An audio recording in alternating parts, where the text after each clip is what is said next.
theme is understanding, and so what we're going to try to do, building on the last talk, is to understand what's been happening, I would say, under the subsurface of easily perceptible reality. You know, the world manifests itself at many layers. You can tell that when you get into an argument with someone, especially someone that you love, because partly what you start arguing about is exactly what the argument is about, right? You need to specify the level of analysis before you can move forward properly. And specifying the level of analysis is a very difficult thing. So I'm going to try to specify, I'm going to try to make the case, or I'm going to make the case that what we're seeing unfold around us right now in this era of increasing polarization is the consequence of a very serious war of ideas that's really been going on for, I suppose, 150 years, and in some ways longer than that. And that it's necessary to understand the war of ideas, to understand the polarization, and maybe to see a road clear to ameliorating it. Talks entitled Identity Politics and the Marxist Lie of White Privilege. And I want to make a very careful case for the validity of that title, because one thing that's useful to note is that there is no question that some people have more privilege than other people. In fact, you might make the case that every person has more privilege in some manner than every other person. So you have to give the devil his due, so to speak. That's a very important thing when you're dealing with ideas. You can't just throw everything away, even if it is part of something that you feel deeply runs contrary to your deepest moral instincts. You have to give it its place so you can formulate proper arguments. So we're going to try to do that as well. So we'll start with an analysis of the Marxist worldview, and I'm going to try to get to the bottom of it to some degree. So for Marx,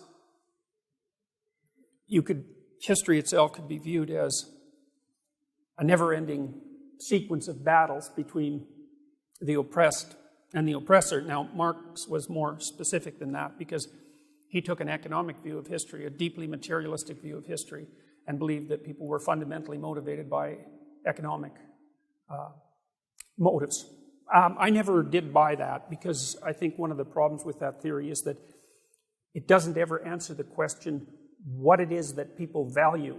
It assumes value implicitly and associates that with economic well-being, but that's by no means obvious. It's certainly not psychologically obvious that that's the case, and it's not actually how people behave, by the way, from a psychological perspective. So that's a big problem, but it doesn't matter. It's a theory that has at least some hypothetical explanatory power and no shortage of psychological attractiveness. That's certainly the case. So anyways, the basic Marxist idea, as I'm sure most of you know, is that the social world and life itself is a battle between those who have and those who don't have. And that the reason that those who have is because they take it from those who do not have. And that's the most appropriate way to view history itself, I suppose stemming back as far back as you can imagine. And that it's also useful to think that way if you want to conceptualize the proper future, because the proper future would be one in which that essentially unjust division would be eradicated, so that everyone would be equal in some fundamental way, and so that there wouldn't be an owning class and a working class, let's say. Now, I had some sympathy for that viewpoint when I was a kid, and I think it does have to do with what the last speaker calls empathy. The world's a rough place, and there's no doubt that some people have it better at some times than other people, and some people have lives that are so unbearably tragic that it beggars the imagination, and other people seem to float through life with nary a worry, although I think that's also exaggerated, because no matter how well off you are economically, you're still not really free from the fundamental tragedies of life, right? Your loved ones still get sick and struggle through life, and you're still subject to aging and eventually to death. So it's not like even at the upper end of the distribution you're necessarily protected against the essential tragedy of life. And I also think that that's another problem with the Marxist worldview, is that it implicitly makes the case that the cause of human suffering is social injustice. And that's true in some sense, in that social injustice can amplify suffering, but it's certainly not the cause of suffering. The cause of suffering in some sense is life itself and its fundamental limitations. And it's really important to make a distinction between those two things, because otherwise you can easily be tempted to assume that you could bring the utopia in if you only adjusted the sociological conditions properly. And there's just no reason to assume that that's a reasonable perspective whatsoever, as far as I can tell. I think it's actually a form of existential cowardice to assume that, because it doesn't grapple with the real problem. And the real problem is that, well, the real problem is, as religious people have stated over and over throughout recorded history, is that life itself is suffering. That's a fundamental truth. I mean, it's certainly the truth, for example, it's a Buddhist truth, a fundamental Buddhist truth, and it's certainly graphically presented in the idea of the crucifixion. So, and that's a hard pill to swallow. It's a bitter pill to swallow, and it's comforting, I suppose, to think that if you just adjusted society properly, that all that suffering would go away, but there isn't really any evidence that that would occur. Now, I read George Orwell when I was a kid, probably about 17. I read a book called Road to Wigan Pier, which, if you haven't read, I would seriously recommend. It's a great book. It's in the same line in some sense as Animal Farm or 1984, although it's more journalistic. Orwell went to this coal mining town in northern UK called Wigan Pier and documented the lives of the working class coal miners who lived there. And I mean, to call their lives difficult is like, you're not even scratching the surface, right? I mean, they were old by the time they were 40. Most of them had no teeth by the time they were 30. They lived in abysmal conditions, and the coal miners themselves, who of course developed black lung quite early in their life, had to crawl through short tunnels, 3.5 miles, just to get to their 8-hour shift, and then, which wasn't paid for, that was the commute fundamentally. Orwell, who was a rather tall man, said that after 500 yards he could hardly stand up. And of course then they had to, I don't know, you don't call this crawling, it's not exactly walking, it's stooping, I suppose. It's not a normal form of ambulation, but in any case they also had to do that after their 8-hour shift. And I mean, that's just the beginning. And so, you know, Orwell, who was, he engaged in the kind of argument that I think it's Brett Weinstein has coined the term steel man. You know, you can make a straw man out of your opposition, which is a very bad idea because it weakens your ability to think, but you can also make a steel man out of your opponent. And so you even amplify the power of their arguments if you can manage it, so that when you formulate a rejoinder, the rejoinder is as powerful as it could possibly be. And of course, this is exactly what Orwell was doing. He was saying, look, like, if you had any sense, you'd have compassion for these working class people because their lives are just almost indescribably brutal.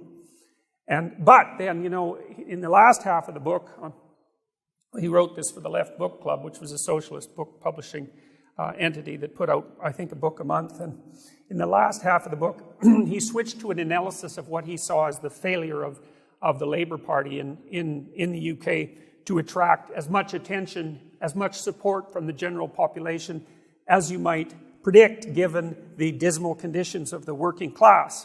And he wrote a line in there that I've never forgotten. I'd been working for a mildly socialist party in Canada at the time. I was about 16. You know, Canada has a fairly long history of democratic socialism, and for a long time, the democratic socialists were a genuine voice for the working class. And the working class needs a political voice. I mean, there's no doubt about that. But I noticed something when I went to the political conventions, and what I noticed was that although many of the leaders that I saw met at that time, because I had fortunate access for reasons I won't go into, actually did seem to be genuinely concerned for the welfare of the working class. The lower level functionaries, especially the activist types, I didn't trust them when I met them. I didn't like them. They seemed to me to be mostly peevish and resentful, and so they were motivated by something other than, I would say, sympathy for the working class. And Orwell said in the last half of Road to Wicked Pier that it was obvious that the sort of tweed-wearing middle-class socialist that was typical of the English socialist of that period didn't like the poor, he just hated the rich. And I never forgot that because I had observed that. That's what it seemed to catalyze the intuition that I had and fully articulate the intuition I had that there was something rotten in the state of Denmark and that what might be passing for empathy was actually masking something far darker. And one thing you do if you're a sensible person is you view your own positive motivations with a bit of skepticism, So if you're running around proclaiming that you're full of empathy for the working class, it's always worth giving some consideration to whether there's darker motives underneath your so-called saintly goodness, because, saintly goodness actually happens to be in rather short supply. And so if you're laying out a claim to that, you better be sure you're right. You better be sure you've examined your conscience. And of course, people tend not to do that because it's a rather dismal affair, examining your conscience, and you tend to find out that there's many dark things going under the surface that you'd rather not admit. And that's certainly the case in our world right now. So I knew then at that point, and that really removed me from the political sphere completely for, I would say, 40 years, because I learned that I didn't know what the hell I was talking about, which is a painful thing to learn. But in any case, I was quite convinced by Orwell's analysis that there was something other than brotherly compassion motivating the theory that the world could be properly divided into the oppressed and the oppressor, and that all of the suffering of humanity could be laid at the feet of that division. Because there's something convenient about it, especially if you identify yourself as the oppressed, because it gives you a more instantaneous moral stature, and it gives you the opportunity to act on that hypothetical moral stature. And then I started to study what happened in the Soviet Union. So, and I'll tell you about that in a minute, but I'd like to contrast a bit the idea, this would be the classic idea of suffering in the West compared to the Marxist idea. And so, in some sense, suffering comes into the world from a mythological or symbolic perspective. When Adam and Eve become self-conscious in the Garden of Eden, they become self-conscious, they become aware of their own nakedness, right? And to become aware of your own nakedness is to become aware of your vulnerability. That's why people have nightmares about being naked on stage, And to know that you're naked is also to be aware of that, is to also understand your limitations in time and space. But that's also why Adam and Eve developed the knowledge of good and evil at the same time, which is a very difficult thing to figure out, because, you see, if you know that you're naked and vulnerable and you know that you can be hurt, which is the same thing, then you know how to hurt other people. And you know that consciously. And that's something that characterizes human beings in a way that no animal is characterized. No animal has that knowledge. Animals are predators, but they're not cruel. Now, a human being can be cruel because a human being knows how he or she, himself or herself, can be hurt, and hurt badly. And so you can't become self-conscious of your own vulnerability and your mortality without simultaneously becoming a moral agent, essentially. And so I found that very interesting. But anyways, you all know the story. What happens as soon as Adam and Eve have their eyes open and make these terrible discoveries, they're cast out of paradise. And that's a story about how painful it is to learn something that's deep and true, because almost always when you learn something deep and true, it breaks your current state of complacency and knocks you for a loop, and maybe you recover and maybe you don't. And I would say the entire corpus of the biblical works after the fall is an attempt to put Humpty Dumpty back together again. That's one way of thinking about it, or to return to the paradisal state, or to determine how that might be the case. In any case, God casts Adam and Eve out of paradise, and one of the things he says, he explains to both of them exactly what their lives are going to consist of, and what they're going to consist of is a fair bit of suffering and work. And for the woman, it's work related to childbearing in many ways, but also a destiny of something approximating subjugation. Because of her vulnerable state, she's going to be under the dominion of the man, and I don't think God necessarily says that as a good thing. It's a curse. The whole post-lapsarian discussion with God is a series of curses, and the man of course, he doesn't really get off much easier, because God points out that he's going to have to work for his living, which is something that only human beings do in some real sense. You know, we forego current pleasures in order to ensure that the future isn't as horrible as it could be. That's a reasonable way of putting it. And so, in that document, which I'm making reference to because it's at the cornerstone of the ideas of Western civilization, suffering is something that's endemic to life.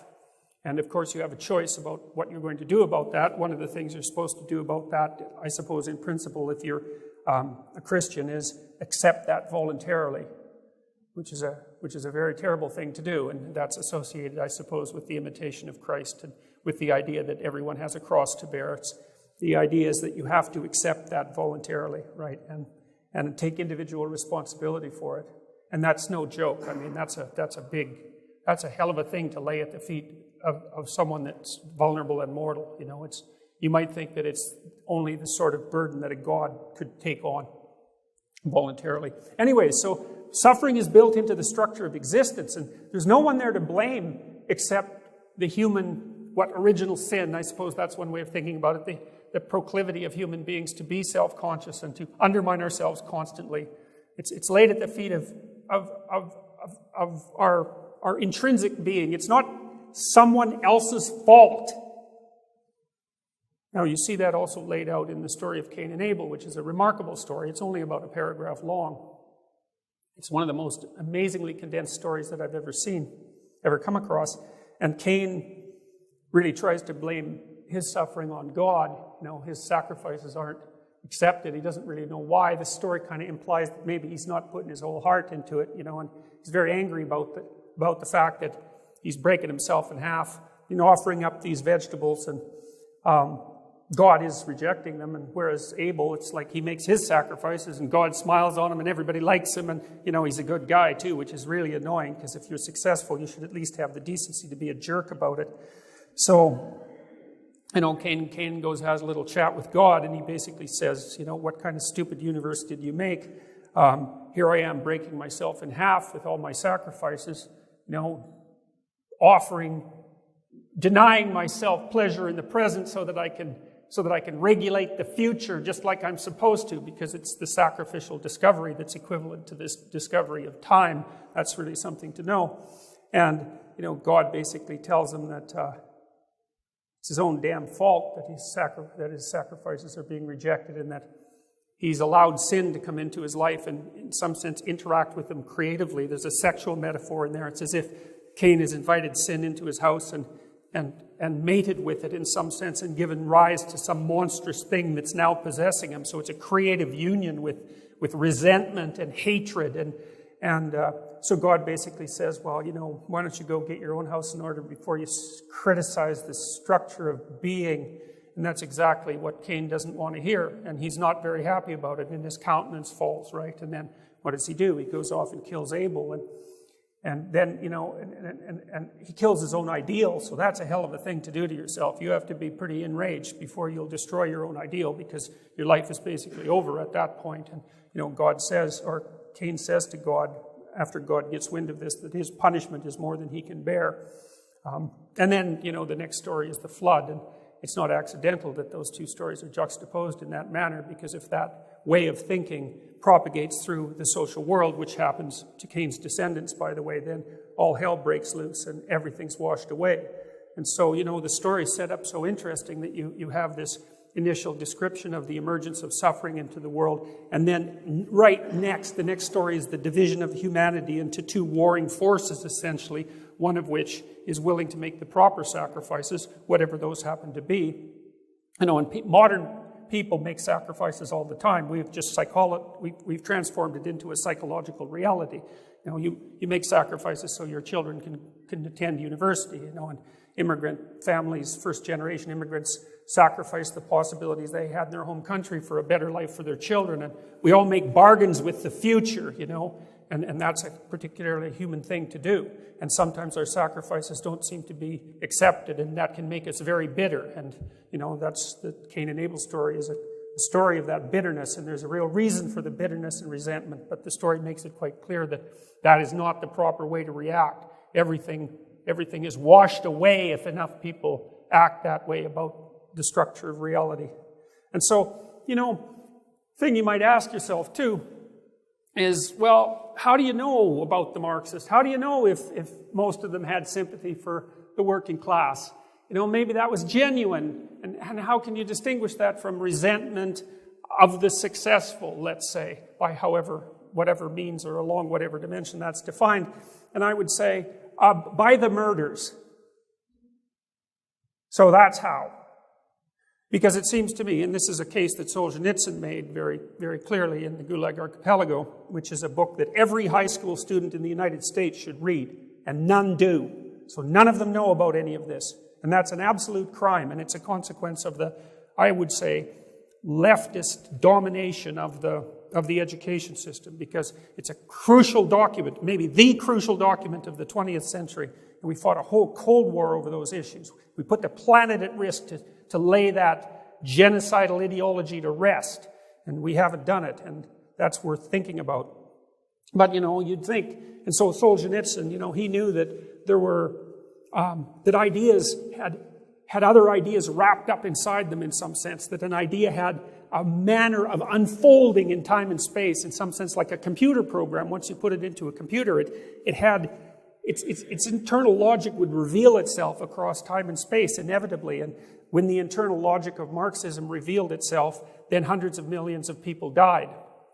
And, it'd be okay if it was just maybe, it happened in Russia and nowhere else, but it happened across the Soviet Union, it happened across China, it happened in Vietnam, it happened in Cambodia. It's like, how many damn examples do you need before you think that something's rotten in the state of Denmark? We still got North Korea to deal with. I mean, what kind of place is that? Everyone there is starved, all the way through the 90s, essentially?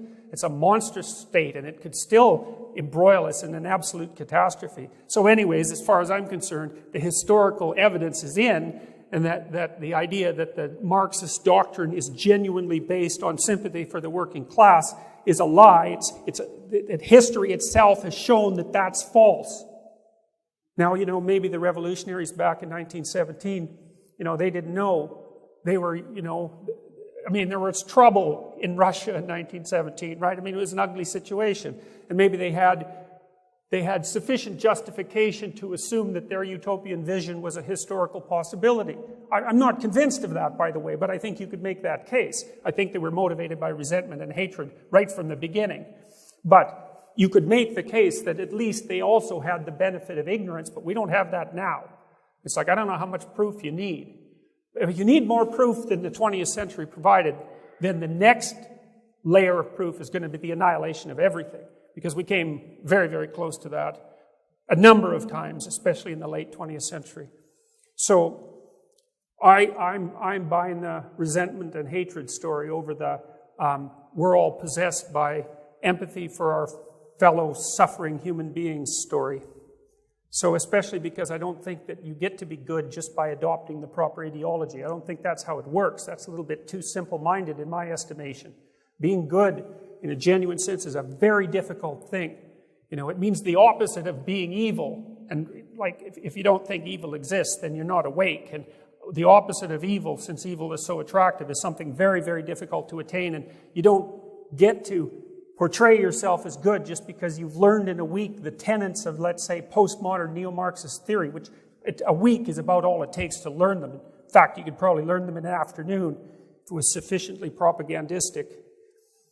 Well, so what happened? Well, you know the story. It's a terrible story. The more you read about what happened in the Soviet Union, I'm not as expert in what happened in China, although the death toll in China was larger than the death toll in the Soviet Union, and Mao was an absolute monster. Well, first of all, the Russians, and this is where the story gets interesting. This happened right in the 20s, so one of the first things that happened after the Russian Revolution is they're going to collectivize agriculture. And, it wasn't that long before that the Russian farmers were serfs, right? They're basically slaves for all intents and purposes. They got freed, 30 years before that, something like that. No time historically speaking. And so a couple of them a small percentage of them had struggled up through the serfdom, through the post-serfdom era, and had managed to become competent agriculturalists, competent farmers, and, you know, maybe they owned a house and a little bit of livestock, and maybe they could even hire someone, you know, so they're the petty bourgeoisie in the hateful communist lingo, and you know, the communists unleashed the full force of their propagandistic nightmare on them, and they rounded them all up and raped them and shot them and sent them to Siberia in the middle of the winter with no food and killed them all. They killed all the successful farmers in the Ukraine, for example. And that was an absolute catastrophe. And you know, it's really interesting to look at the details, because all you have to do is imagine a little town. If you know anything about little towns, you know, maybe there's a couple of people whose success puts them ahead above the rest, you know. And then there's the people in the town who are useless and don't do any work and aren't going to look in the mirror and think that they're useless and resentful and cruel. They're going to look in the mirror and say that they're the victims of injustice, and that the reason these people are successful is because they're crooked and they've stolen everything. And then the communist intellectuals ride into town and give them an intellectual story that matches their feelings of resentment, and all hell breaks loose. And that's exactly what happened. And, you know, you don't have to use your imagination very much just to understand how awful that would be. And it was even more awful than you think. And then, of course, what happened was, because there was no more farmers left who knew how to farm, and collectivization was an absolute bloody catastrophe. 6 million Ukrainians died in the 1930s. You know, and if you went out and polled your high school students in the United States, I bet you wouldn't find 1 in 20 who knows about that. And you got to think, what the hell's going on? How can we not know about that? It wasn't very long ago. You know, it was a death toll roughly equivalent to the Holocaust. Now, I mean, the Holocaust had its own set of unique horrors, but what happened to the Ukrainians in the 1930s, that was no cakewalk. And that was just the beginning, right? You know, and that was kind of blamed on Stalin's cult of personality. But that's a post hoc rationalization for the catastrophic failure of a resentful ideology. And of course, there was the 1956 crackdown on Hungary and the 1968 invasion of Czechoslovakia. And despite the, what would you say, most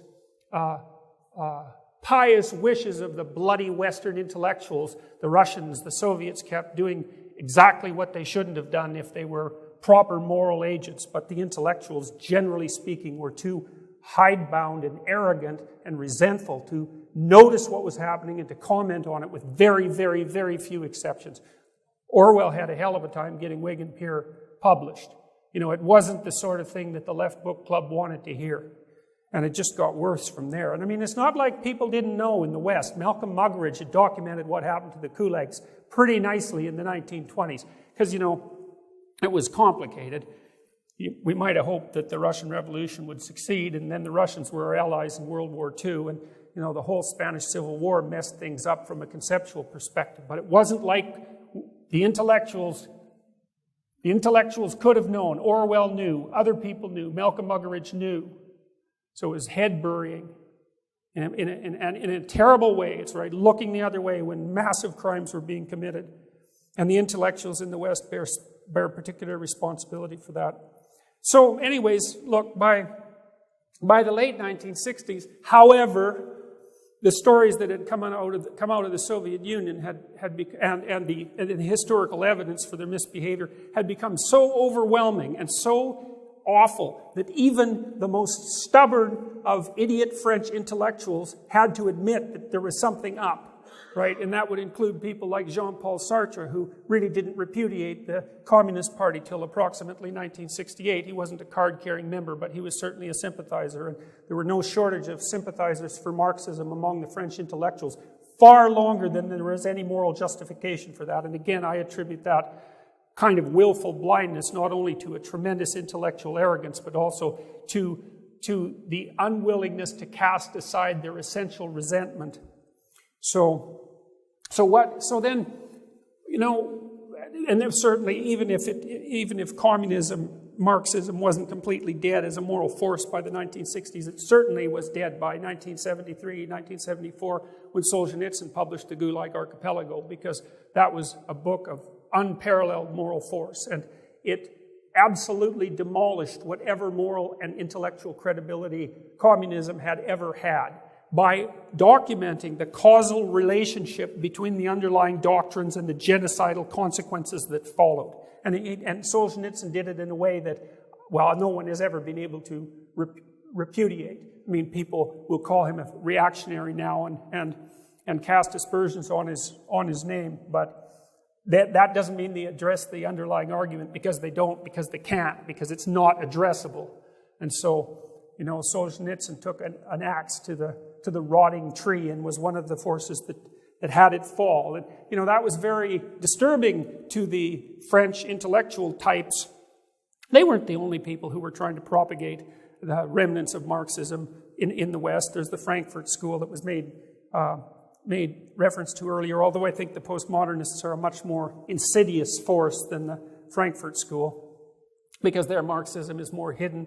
But they basically pulled off an intellectual sleight of hand, which enabled the Western intellectuals, many Western intellectuals, to continue with their narcissistic, resentful, utopian visions under a slightly different name. And that's where we got postmodernism, and that's where we got identity politics. And so what's postmodernism exactly? And well, that's a tricky thing, it's like defining existentialism or phenomenology or any of these other philosophical movements. They're great social transformations, and they manifest themselves in many places. And to try to reduce them to a set number of principles is a very difficult thing. It slips out of your hands. And so any attempt to define is also an oversimplification.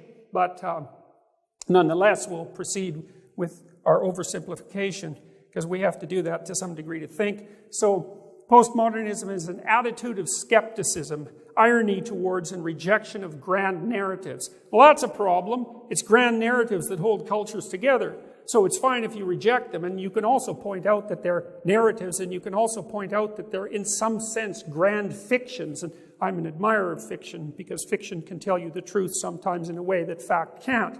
Right? Otherwise, we wouldn't read fiction. There would be no such thing as great literature. And so, to call something fiction, in some sense, is not the same as calling it not true. And that's a very important distinction to make. But they reject grand narratives. And that's a problem, because it's the grand narratives that unite us. It's certainly narratives that orient us as individuals. It's shared narratives upon which our society is based, and it's grand shared narratives that allow us to exist in peace within those narratives. So to call those into question is no joke. You don't do it trivially. And it's no different, as far as I'm concerned, than playing oppressor-oppressed politics in some sense, because the Marxists, what they were trying to do was call the grand narrative, let's say, of Western liberalism and capitalism into question, and the postmodernists did that under a different guise. Now, there were many factors that led to the rise of postmodernism, and I'll talk about some of the other ones, but there also reject ideologies and universalism, including objective notions of reason. That's a problem. Human nature, that's a problem. Social progress, absolute truth, and objective reality. Well, that's a long list of things to criticize, right? So we got to walk through that again. They criticize the notion of objective reality. Well, objective reality is a very, very complicated thing, and our knowledge of it is approximate at best. But to criticize the idea that it exists in and of itself is to destabilize us at the most fundamental possible level. And I would say that the fact that destabilization is an inevitable consequence of postmodern thinking is actually the reason for the postmodern thinking, right? Because it's a transformation, and I'm not inventing the idea that postmodernism is a transformation of Marxism. Derrida, who I would say is the lead jester who was running the postmodernist circus, has stated very clearly that his thought was a transformation and development, further development of Marxism. Objective notions of reason. Well, unless we share notions of reason, we can't communicate. We reject ideas of human nature. Okay, well, they did that in the communist countries. There's no human nature. Well, what does that mean? It means I can make you into anything I want. That's a big problem. Because it also replaces human nature with someone's theory of human nature. And if you think you have a theory of human nature that's as grand as human nature itself, then you're exactly the sort of arrogant totalitarian that's going to produce the kinds of theories that devastated the Soviet Union and China. You just do not know enough. You can't map yourself. You don't know enough about other people. So even if you have a coherent theory of human nature and it's relatively informed, let's say scientifically, it's fragmentary and partial at best, and there's no way that you can predicate an entire political system, a social system on that. You're just too ignorant. So it's a big problem to criticize the idea of human nature, and that's where you get the idea of social constructionism in part two, which is a terrible force that's invading, I would say, invading our culture especially at mid-level bureaucracy level, and certainly in the education system. You know, the idea that all of the elements of our identity are nothing but the consequences of enculturation. I mean, the underlying pathology of that belief is the justification for the people who hold the belief that they have the right to mold human identity in the image that they want to have it molded. So it's like the desire is the precondition for the conclusion. It's a very dangerous thing. So, no such thing as social progress. Well, that's the same thing as the dissolution of the meta-narrative. You know, if we can't agree on what's good, if we can't agree on what we're aiming at, then we're completely fractionated and divided. Because it's a shared aim, it's a shared vision that unites people. And I mean that technically, I mean that psychologically. Look, our eyes have evolved so that we can tell where each of us are looking. Because the one thing we want to know about all the other primates that surround us is what the hell they're up to. And one of the ways you figure that out is by looking at their eyes, and you see what they're pointing at. And if you're in a society, everyone's eyes are pointing at the same thing. That's what a flag is for, is to indicate a union of purpose. And if there's a union of purpose, then we're all predictable to one another, because we know what everybody's up to, and that's the same as peace. So you fragment that, you allow that to disappear, you criticize it out of existence, and you have an atomized society. And an atomized society is a violent chaos. It's not an anarchic utopia. It's an absolute catastrophe. I mean, you lose that hierarchical organization. You know, hierarchies, which the postmodernists criticize nonstop, hierarchies, speaking biologically, are at least 350 million years old. They're older than trees. Every animal that's evolved, virtually, exists within a hierarchy, because it's the only way that animals can share a domain, a territory, without constantly destroying each other. And so the attack on the idea of hierarchy, you know, in the guise of the patriarchy, which is so absurd that it's an idea that's absurd. You couldn't invent it. If it didn't exist, there's no way you could dream it up. It's an idea that's that absurd, because the hierarchical organization of society is something far older than human beings. It's a basic truth. And to consider that the cause of all human suffering, when in fact it's the cure for much human suffering, is another indication of the actual motives of the people who are putting the theories forward. Tear everything down. Well, then everyone's equal. Everyone's equal when everything's on fire and everyone's starving in the streets. You know, or at least they're equal in all the important ways. So, no absolute truth, no objective reality. Well, that means that there's no way of determining who is right and wrong in an argument. There's no higher authority to appeal to. You know, and even if you're an atheist, a materialist, scientific type, at least you grip the idea of an objective reality that stands outside your theorizing. The postmodernists dispense with all of that. And so there's no way of telling who's right, and there's no way of telling who's wrong. And there's a tremendous anarchic consequence of that. And the previous speaker referred to that as well, as if there's no truth that we all are nested inside, let's say, then there's no communication between people, because there's nothing that can unite us. And that's exactly why the world of the postmodernist neo-Marxist is a Hobbesian nightmare of competing power hierarchies. And that's another thing that's so terrible about their theory, is they're absolutely convinced that all hierarchies are a consequence of power. Now, you know, power is ill-defined, but you might as well just use tyranny, because that's the idea about the patriarchy, right? The patriarchy is a tyrannical hierarchy. And so the idea is that human hierarchies are based on nothing but tyrannical power. They throw out the idea of competence. You know, most non-tyrannical hierarchies are based on competence, not power. You define tyranny as a hierarchy that's based on power and not competence. And you know, the evidence that the hierarchies in the Western world, at least, are predicated on competence is the fact that the damn lights are on and there isn't rioting in the streets, and the planes stay in the air most of the time and everything functions. And people, even postmodernists, they're going to look for the best brain surgeon if they happen to have cancer, that they happen to need an operation. They're not going to dispense with the idea of competence when their life hangs in the balance. But when it comes to being able to justify their anarchic tendencies and their desire to tear everything apart, they'll deny the idea of competence altogether. And that's so terrible. It's almost unimaginable because it destroys the concept of value itself. Right? Because erect a hierarchy of competency is to say this mode of action is more functionally appropriate. At least, you could say better. This mode of action is better than this mode of action. And if you don't have any distinction between modes of action that are better or worse, then you have no direction in your life. Right? Because it's the distinction between things in terms of quality that gives direction to your life. And that's what gives meaning, positive meaning to your life. So if you eradicate the competence hierarchy, you blow out the value structure, then no one has anything to aim for. And all there is chaos.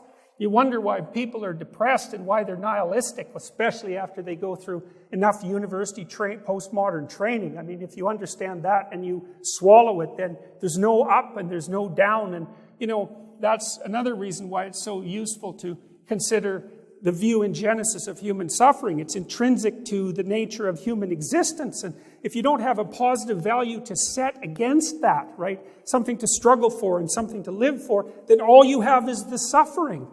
Well, that's not good. If an animal, if a human being has nothing but suffering, then what's that going to do to them? Well, they get embittered, that's for sure. And that's what happens to people who don't have any meaning in their life. They get embittered, and then they get vengeful, and then they get murderous, and then they get genocidal. It's not a good thing. So Derrida and Foucault and the rest of those French monsters, they defined hierarchy as power, an absolutely pathological sleight of hand. They destroyed the idea of hierarchies of competence by undermining the idea of an objective world. And these things are all linked together. That was a destruction of the idea of competence itself, and destruction of the idea of the world. Everything's interpretation. There's no human nature. Everything's socially constructed. And, you see this even in small ways. And they'll be teaching your kids this in elementary school in no time flat, because it's already happening in Canada. So, if it hasn't happened here, it's going to. And it'll be within the next 2 or 3 years. They're starting to teach kids postmodern literary criticism as the initiation into literature appreciation. And if you're a postmodern literary critic, there's no great works, because there's no great. If you say Dostoevsky's great, it's because you're a white supremacist and you've elevated the Caucasian literary figures arbitrarily to support the domination of your own power group.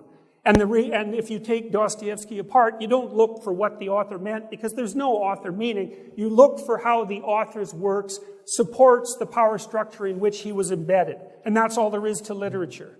So that's coming along quite nicely. So, according to the New Radicals, the Enlightenment-inspired ideas that have previously structured our world, this is a quote, by the way, according to the New Radicals, the Enlightenment-inspired ideas that have previously structured our world, especially the legal and academic parts of it, are a fraud perpetrated and perpetuated by white males to consolidate their own power. And those who disagree with that statement are not only blind, but bigoted. The Enlightenment's goal of an objective and reasoned basis for knowledge, merit, truth, justice, and the like is an impossibility. Objectivity, in the sense of standards of judgment that transcend individual perspectives, does not exist. Reason is just another code word for the views of the privileged. The Enlightenment itself merely replaced one socially constructed view of reality with another, mistaking power for knowledge. There is nothing but power. That's from Daniel Farber and Suzanne Sherry, Beyond All Reason. It was quoted in the New York Times. Not but power. Well, then you might think about that one for a minute too, because if you formulate a political doctrine, or let's say an ontological or epistemological doctrine even more deeply, that says there's nothing but power, then what do you do with the people who hypothetically oppose you? Well, obviously, you use force on them, because there's nothing but power. And so if the only reason that they exist and have their positions of privilege is because they've dominated through tyranny and power, you're fully justified in using that force against them. Well, especially if that's all there is. And that is all there is in the postmodern nihilistic Hobbesian nightmare. It's groups of people united by their, well, this is where it gets murky, by their group identity, whatever that is. It's socially constructed when that's convenient. So anyways, there's no individuals, there's just groups, and the groups cannot communicate with one another because there's really no way of engaging in reasoned discourse between groups of disparate origin. That's just part of the overarching white male patriarchy's justification for holding on to their power claims. They've formulated this theory that discourse between different groups is possible to make the system look less tyrannical than it actually is. This is the sort of thing that your kids are being taught in university. So,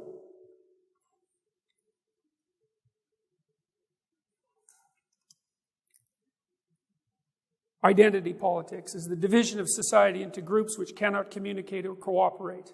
Well, you know, this is a big problem. You think, well, why is this happening exactly? Like, what's going on? Because that's what we're trying to figure out, right? What's going on? Well, I talked to you about Marxism. I talked to you about the worldview that underlies Marxism, which is predicated fundamentally on resentment for differences in the world. And look, we got to take that with a bit of sympathy, you know? It's not like the world is fair. It's tragedy-ridden, it's unfair, and there's malevolence everywhere. Now, that's not surprising to those of you who consider themselves Christian. I mean, that's a basic part of the doctrine. But that doesn't mean it's palatable. I mean, people differ in all sorts of important ways that have non-trivial effects on their life outcome. In fact, they differ in innumerable ways, which is actually part of the technical and methodological problems of postmodernism. I mean, think about the difference. Here's differences. You know, and you might say, well, some of these are your own doing, and maybe they are and maybe they aren't, but a lot of them are, let's say, gifts of God, for lack of a better terminology. One of the biggest differentiators between people with regards to their long-term success, far more important, by the way, than race, is intelligence. Intelligence has a very powerful biological basis. So, you know, it's funny because there's plenty of modern academics who deny the existence of biological intelligence, and I think that's because they like to think that they got to their positions by pulling themselves up by their own bootstraps. You know, there's no gratitude in that. They don't think, well, I was given a gift, and it's not like I earned it. It was part of the structure of my being, the given structure of my being. You know, you could have a little humility in the face of that.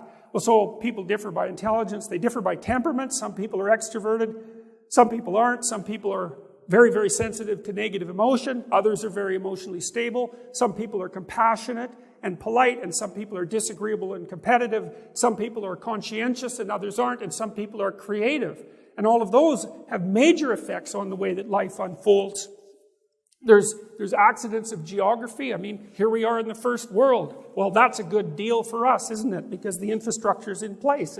There's an arbitrariness to that the existentialists called thrownness. And you can't really attribute that to your own doing. It's something to be grateful for and to recognize. And the same with regards to your positioning in historical time. You want to go back to like the 1400s or the 1300s?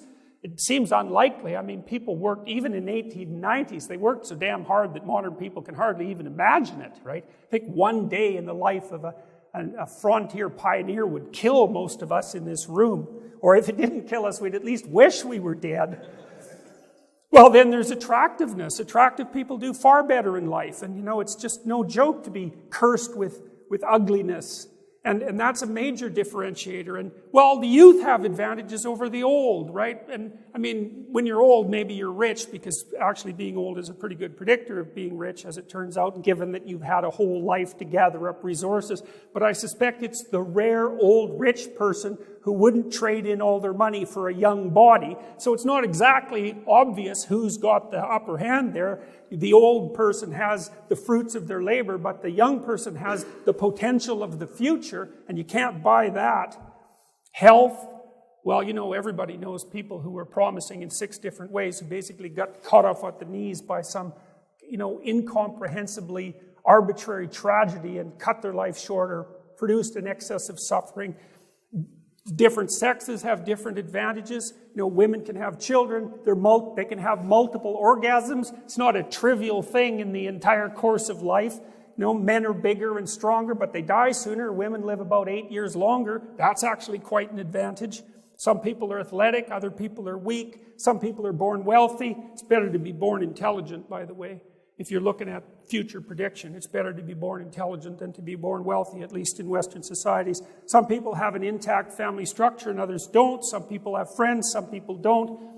And we differ from an educational perspective. Those are major dimensions of difference, right? And they're all really relevant and important, and they have a major impact on how our lives unfold across time. And the consequence of that is massively unequal distribution of socioeconomic resources. Now, that's not the only measure by which life should be assessed. Far from it. And that's another problem that I have with the radical leftists, that even though they're anti-capitalist to the extreme, they are also convinced that money solves all of the world's problems, and that's just not true. There's lots of problems that money makes worse, and certainly many problems that money can't solve. But the funny thing is, even with all these dimensions of difference, the only thing that's really being concentrated on, well, race is the big one, gets sexual identity, race and gender. Those seem to be the big three, and it's not exactly obvious why. It's the one part of this talk that I haven't really been able to crack. It's like, I don't know why the focus is there, although I do know that the reason that intersectionality has emerged within the postmodernist corpus is because the theorists themselves have started to understand that there's an infinite number of dimensions across which people differ, which is actually why the West invented the concept of individuality to begin with.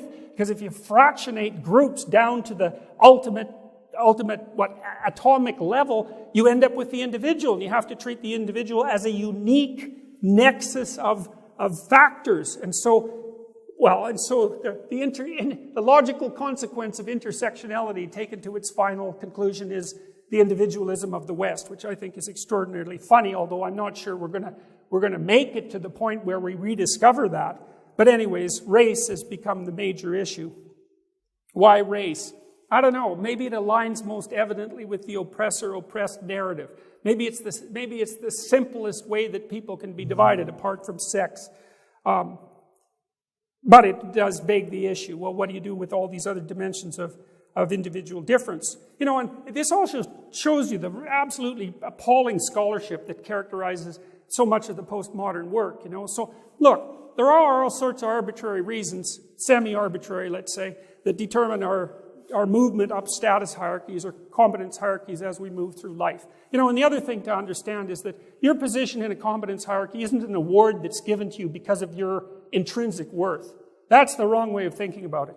The reason that you get promoted up a competence hierarchy is because other people want to maximize the value you can produce for society. That's why you get paid. It's not an award, right? And that's a much better way to think about it, because the most intelligent thing to do, even if there are arbitrary reasons for competence differences, is to place the most competent people where they can do the best job, because that's best for everyone else.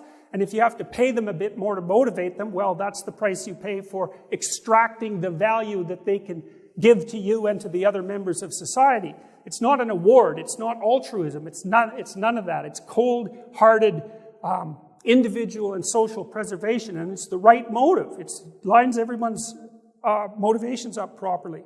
So, all right, so I'm going to talk to you now a little bit about white privilege, okay, because that's the most egregious example of poor scholarship, as well as the logical conclusion of the dialogue about race. So we're all groups, racial groups, ethnic groups, gender groups. We can't talk to each other.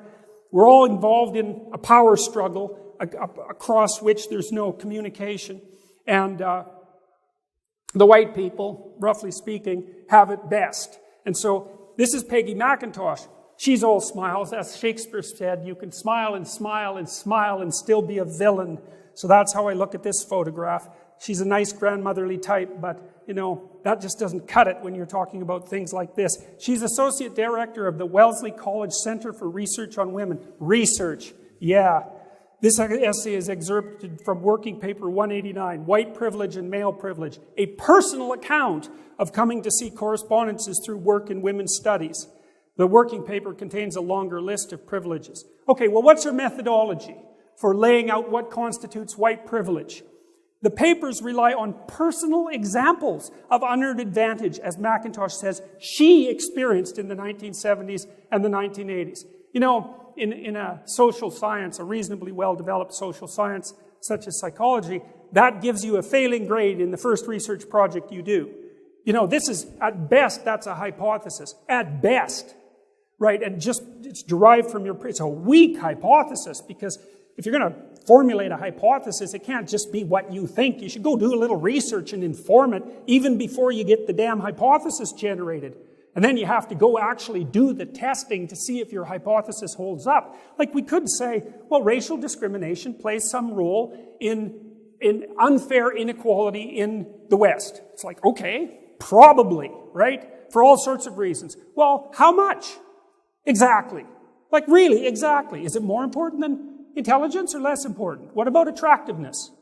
Do we know? Do we know how much of the variance in outcomes it actually produces? We need to know these things. No, it's okay. If you're a postmodernist, especially if you're working in an appalling field like women's studies, you can just use your own personal experience, and that's good enough. This is an incredibly influential piece of work she produced. Here's the white privilege list. I'm not going to go through it completely. I can, if I wish, arrange to be in the company of people of my race most of the time.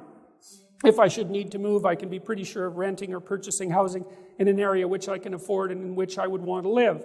I can be pretty sure that my neighbors in such a location will be neutral or pleasant to me. I can go shopping alone most of the time, pretty well assured that I will not be followed or harassed. I can turn on the television or open to the front page of the paper and see people of my race widely represented. When I'm told about our national heritage or about civilization, I'm shown that people of my color made it what it is. Okay, methodological critiques. First of all, we don't know how many instances she's actually providing, right? Because it's a list of so-called privileges, but many of them are manifestations of the same underlying so-called privilege. So the fact that there's, say, 7 listed here doesn't mean that the understructure of what she's talking about can actually be enumerated in that manner. It's basic social science, right? That sort of technology for clarifying what constitutes a measurement device of this sort has been instantiated since the 1960s. She doesn't know it. She doesn't care. Neither do any of the people who follow this. Okay, and then let's think about this. It's like, why exactly is this white privilege? I don't quite get that. Why isn't it majority privilege? You know, like, that's really different. It's like, well, you think that's not true if you're Chinese in China? So what if you're black in a black African country? You know, or Hispanic in a Hispanic country? Aren't all these things true? Well, if they're true, then there might be privilege, but we've already established that. There is privilege. There's differences between people, and all the differences aren't fair. We've established that. Well, terminology matters. Well, you know, it seems to me that these all flow from the mere fact that in any civilization, there's a certain amount of homogeneity that constitutes the majority, and that the majority is most comfortable in a society that was produced by the majority. It's like the definition of civilization. So to attribute that to something like systemic racism, which is another term I just absolutely despise, and which is making headway in Canada like you wouldn't believe. So, you know what, we have a very peaceful country. We've had very little racial tension, but we're working hard to solve that problem, I can tell you. So, I won't read you the rest of these. You can take a look online, you know, white privilege and male privilege, a personal account, of coming to see correspondences through work in women's studies. Well, all this idea of white privilege came out of her working paper. Like, as an academic document, it's appalling beyond belief, you know. And this is a real failure of the universities because they've allowed these pseudo-disciplines to multiply. And they've become unbelievably dominant. And as a member of the academy, I'm deeply ashamed and embarrassed that that's the case. Like, every intellectual in the damn country should apologize for what the universities are doing to society under the guise of these absolutely appalling doctrines based on no methodological sophistication whatsoever, absolute domination of ideological theory, no understanding whatsoever of history. It's absolutely embarrassing. But you can smile about it, and that's the important thing. All right, so anyways, I gave you a bit of a critique about the idea of white privilege. And, as far as I'm concerned, it's just an attempt to, what would you say, augment the reality of the postmodern worldview, which means, if we differ across races or ethnicity, then we can't communicate. And that's an attempt to fragment the society. And that's an extension of the Marxist desire to uproot the entire structure and start again under the guise of, hypothetically, of equality and sympathy for it was at one point, let's say, the working poor, but really driven by a resentment that's really as old as mankind itself. That's the right way of thinking about it as far as I can tell. And as I said, the proof of that is in the genocides. You got to think about what you're willing to accept as proof. Like for me, the fact that 40 million, 60 million, something like that, 20 million, no one knows, were killed in the Soviet Union as these ideas were instantiated, that was enough proof that there was something wrong. And if that's not enough proof for you, well, then you might ask yourself exactly what it would require to prove your theory wrong. How many tens of millions of people would have to die before you would admit that there's something wrong with the way that you're construing the world? It's a decent question. I had a talk on free speech canceled. I had a talk on the suppression of free speech at university campuses canceled by a university in August. And the people who got it canceled, yeah, it was pretty funny, all right.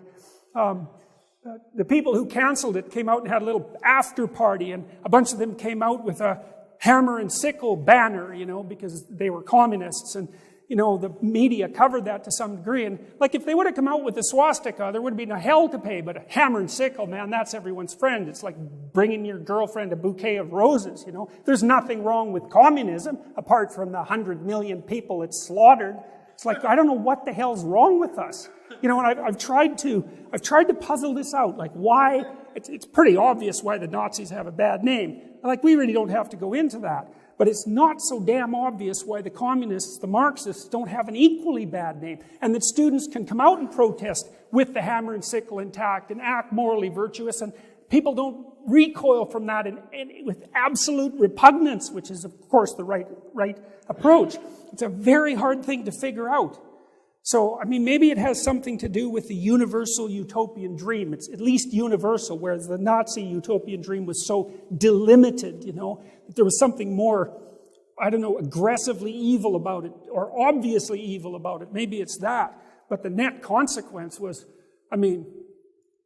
from the perspective of numbers of people dead and horror, inflicted on the world. It's very difficult to tell the two apart. So, all right, so then the next question is, well, there's liberals, right? And I'm a liberal. I'm a classic liberal. And conservatives have a pretty good time making borders between things. It's actually one of the hallmarks of conservative thinking, but the left-leaning liberal types aren't very good at that from a temperamental perspective. And so, when William F. Buckley had made the National Review, the John Birchers were trying to affiliate themselves with him, and he said, no, you guys aren't part of what I'm doing. He drew a line, and the same thing happened pretty fast after Charlottesville when people like Ben Shapiro came out and said, no, Nazis, how about no? White supremacists, no, we're done with that. That's not part of the conservatism that I represent. Well, the liberals need to do the same damn thing, but they're not very good at it. So I've got a basic primer here for all the liberals who might be paying attention to this at one point or another, how to identify the people from whom they should be rapidly dissociated. And this is the terminology: equality, diversity, inclusivity, equity. That's a bad one. That means equality of outcome. And in that term, equality of outcome, is nested all the horrors of Marxism. And white privilege is another one. And you might, then I would also say with regards to white privilege, let's get it clear, eh? How about we do this? How about we decide what actually constitutes racism? It's pretty bloody straightforward. It's the attribution of a set of attributes to someone based on their skin color. And so to say that because you're white, and that's actually a quite difficult thing to define, that you're somehow characterized by privilege, and that privilege is associated with guilt for historical crimes, that's racism. You see? To attribute to the individual the characteristics of one of the groups to which they happen to belong in some sense, that's the thing we're supposed to be fighting. And to talk about white privilege is precisely that. It's racist. Period. And obviously, self-evidently, because, well, look, it's based on race. You know, and the thing is, there's so many differences between people. There's so many differences between people. You can't just do that. You can't pull someone out and say, well, you're the member of this homogeneous category system, and I can ignore all your heterogeneity, the diversity that the left, radical left, is always talking about. I can ignore all that diversity, and I can attribute to you this set of properties, including your, let's call it, class guilt, for lack of a better term. If you want a formula that will break your society up in pieces, then that's the formula. And then you might also understand that the people who derive those formulas, that's exactly what they're aiming at. So it's not chance. And you might say, well, do all these neo-Marxist types know what they're doing? And the answer to that is, well, not at all. No more than every Christian is a theologian, or every Muslim understands the full doctrine of Islam. That just doesn't happen because we're pretty ignorant. So, you know, you take the typical social justice activist and you pull them out of their mob, and it's like, you know, they're your neighbor's daughter, and 80% of the time or 90% of the time they're a fully rational human being abiding by the general rules of the state. But if you get 100 of them together in a mob, then all the fragmented pieces of the postmodern doctrine manifest themselves in a unity and then look the hell out. Because it's the idea that's got the mob. And the idea that's got the mob is not an idea that's conducive to the survival of our civilization or peace. So we better bloody well wake up and do something about that. Now, partly what I've been doing, and this is quite interesting, and I'll stop with this. You know, for the last year, I've been in a very big political battle in Canada, and it's by no means over. That's beside the point. I don't even like being in political battles, but sometimes there's no choice. But I've been trying to figure out, like, increasing the polarization, which is something I've been accused of, obviously isn't helpful. It's not working in the United States, that's for sure. It's not working in Europe. It's not working in Canada. So it's not a good idea. And so, and sometimes to engage in the war at all, the battle of ideas is not to win, but to engage at all is to lose because you increase the polarity. And so what I've been doing, I learned about this when I wrote my first book, which was called Maps of Meaning. I was looking for a third way, you know, between nihilism and group identification.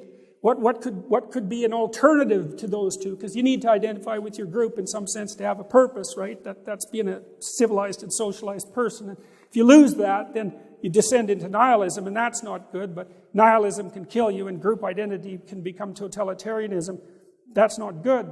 What's the alternative? So I've been going around, well, on my YouTube videos, and then in my public statements, I've been talking to especially young men, because they're the ones who are coming to see me, weirdly enough, about responsibility and about truth. You know, and this is something that conservatives need to take note of. It's really, and I'm going to talk to the conservatives in Canada about this, or I have been to some degree, and I think I'm doing that again in September. But for the first time that I remember, conservative types, even centrists, because I would regard myself essentially as a centrist, have something genuine to sell to young people. It's something that no one is selling to them, and that's like responsibility. Responsibility gives your life meaning. It's like, shoulder your damn burden, stand up, quit whining, don't be a victim, put yourself together, contribute to the world, accept responsibility, speak the truth, put the world together. Don't identify with your damn group, and don't perceive yourself as a victim. It entitles you to resentful vengeance, and it makes you weak. Why would you want to do that? Of course you're a damn victim. It's built into the structure of reality. Well, that doesn't mean you get to it doesn't mean you get to get murderous about it. It just makes it worse. So you got the motivation, like life is hard, there's no doubt about that, and it's certainly not fair in any of multiple dimensions. Well, how are you going to respond to that? Are you going to stand up and be useful? You're going to take that on voluntarily? Like, that's what it means to shoulder the cross, you know. It means to take on the burden of suffering and malevolence individually and voluntarily. Well, people are dying for that message, man. You just can't believe how hungry young people are for that message. It's absolutely overwhelming. So we have to go back to the individual. We have to go back to the individual as the center of the cosmos, right? That image of God that the previous speaker talked about, that brings order out of chaos through the power of truthful speech. That's the core idea of